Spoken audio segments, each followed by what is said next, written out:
1, 2, 3, come on!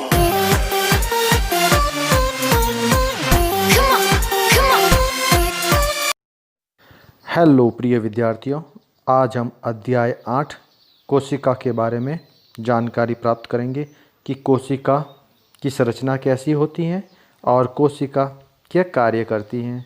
तो हम आज अध्याय करते हैं शुरू। चलते हैं अपने अध्याय की तरफ। कोशिका की खोज रॉबर्ट हुक ने 1665 में की थी। कोशिका को सबसे पहले कॉर्क की कोशिकाओं को देखा गया एक लकड़ी के डंठे में, जो कि रॉबर्ट हुक द्वारा देखी गई थी। रॉबर्ट हुक ने इसको सर्वप्रथम देखा था। कोशिका की संरचना सबसे पहले सजीव की प्लाज्मा की झिल्ली में देखी गई थी, जो कि प्याज की झिल्ली थी। इसमें कोशिकाओं की जो व्यवस्था थी वो ईंट के दीवार के समान थी, सारी व्यवस्थित जुड़ी हुई थी। कोशिका सजीव की मूलभूत संरचनात्मक एवं क्रियात्मक इकाई होती हैं। जिस तरह से दीवार बनाने में ईंट का मुख्य रूप से उपयोग होता है, वैसे ही शरीर का निर्माण करने में कोशिका भी मूलभूत इकाई होती हैं।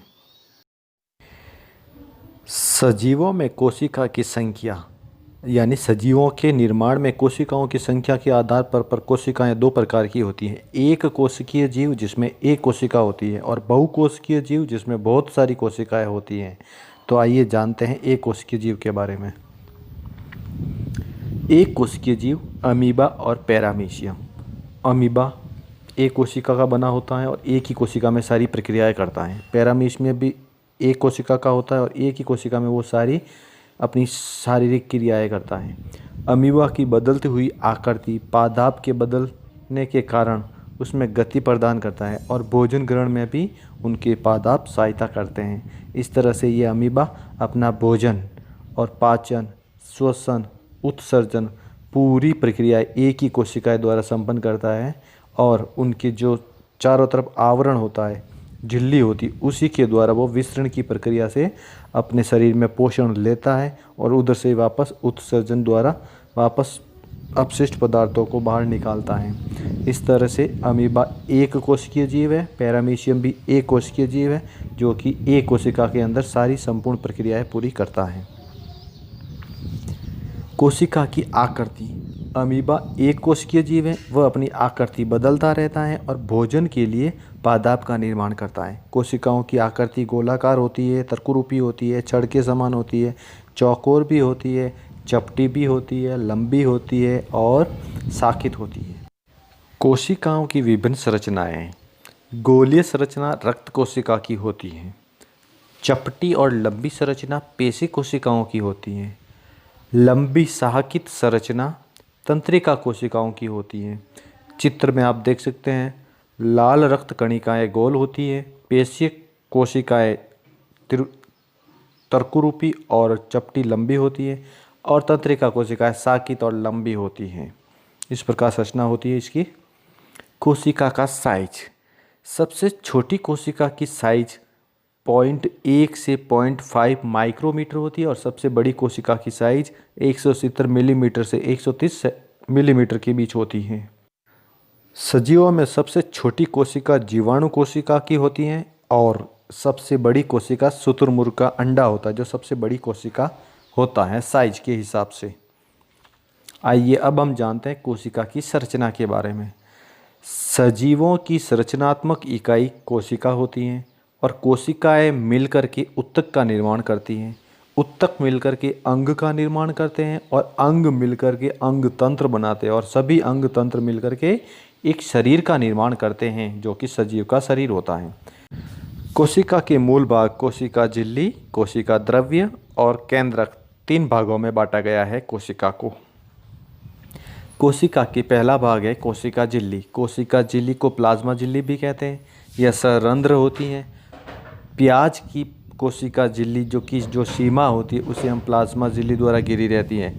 कोशिका झिल्ली दृढ़ आवरण द्वारा परिबद्ध रहती है, जिसे हम कोशिका भित्ति कहते हैं। यह कोशिका भित्ति पादप कोशिकाओं में पाई जाती है, जंतु कोशिका में नहीं पाई जाती हैं। कोशिका द्रव्य। कोशिका झिल्ली और केंद्रक के मध्य कोशिका द्रव्य भरा होता है। इस कोशिका द्रव्य में बहुत सारे कोशिकांग तैरते रहते हैं, जैसे कि हरित लावा, माइटोकॉन्ड्रिया, अंतःपद्रव्य जालिकाएं। इस प्रकार कोशिकांग पाए जाते हैं कोशिका द्रव्य में।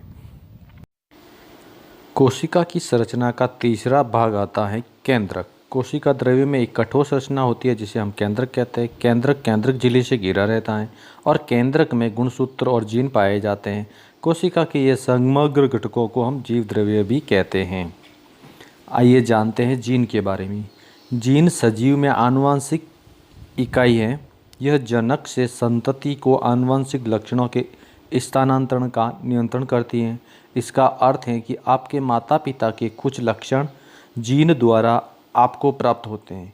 यदि आपके पिताजी की आंखें भूरी है तो ये हो संभव कि आपकी भी आंखें भूरी हो जाए, और आपके माताजी के बाल अगर घुघराले हैं तो हो सकता है आपके बाल भी घुघराले हो। तो जो ये लक्षण प्राप्त होते हैं इन्हें ही हम आनुवंशिक लक्षण कहते हैं, जो कि जीन के द्वारा हमें प्राप्त होते हैं माता पिता से। प्रोकैरियोटिक या यूकैरियोटिक जीव किसे कहते हैं? जीवाणु कोशिका का केंद्रक बहुकोशिकीय जीवों के केंद्रक के समान ही सुसंगठित नहीं होता है। तो ऐसे केंद्रक झिल्ली अनुपस्थित होती है। ऐसे कोशिकांग जिसमें केंद्रक पदार्थ केंद्रक झिल्ली के बिना होते हैं उसे हम प्रोकैरियोटिक कोशिका कहते हैं, और ऐसे जीवों को हम प्रोकैरियोट्स कहते हैं। प्याज की झिल्ली एवं गाल की कोशिकाएं जैसी कोशिकाओं में झिल्ली युक्त सुसंगठित केंद्रक पाया जाता है। ये यूकैरियोटिक कोशिका कहलाती है, और ऐसे जीवों को हम यूकैरियोट्स जीव कहते हैं जिनमें ये यूकैरियोटिक कोशिका पाई जाती हैं।